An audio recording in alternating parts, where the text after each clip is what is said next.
అలాగుండా చేసే అపొస్తలుల బోధలు నిలబెట్టినందుకు వందనాలు. అలాగుండా చేసే సత్య సంఘంలో నిలబెట్టినందుకు నన్ను వందనాలు, చేర్చినందుకు వందనాలు.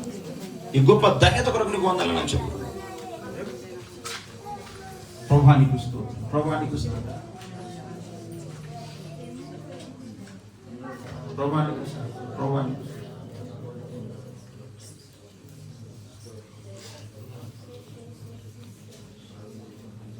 ఎవరికి వారు మీరు గడిచిన ఆదివారం నుంచి ఆదివారం దాకా క్రైస్తవ మతాన్ని వదిలిపెట్టేసాడు. క్రైస్తవ మతస్థులు వాళ్ళకి నచ్చినట్టు వాళ్ళు బతుకుతారు, వాళ్ళు రక్షణ పొందరు, వాళ్ళు ప్రార్థన చేయడు, వాళ్ళు పాల్పొందరు, బాప్సం పొందరు, వాళ్ళు ఏం చేయరు. వాళ్ళని చూడకండి, వాళ్ళని పట్టించుకోకండి. అసలు వాళ్ళకు లోకం వాళ్ళని వదిలేసేయండి. ఆదివారం మనం ప్రభుత్వంలో పాల్పొందామా? ఆ క్షణం నుంచి ఈ క్షణం దాకా దేవుడిని గమనిస్తూనే ఉన్నాడు, చూస్తూనే ఉన్నాడు, పరిశీలిస్తూనే ఉన్నాడు. నువ్వు ఎలా నడిచావు, ఎలా బ్రతికావు, ఏం మాట్లాడావు, ఎలా తీర్పు తీర్చావు, ఎలాంటి పని కలిగి ఉన్నావు, మొత్తం దేవుడు గమనిస్తున్నాడు. అందులో మనం ఏ విధంగా అయితే నడుస్తున్నామో అదంతా దేవుడికి మనం లెక్క చెప్పుకోవాలి.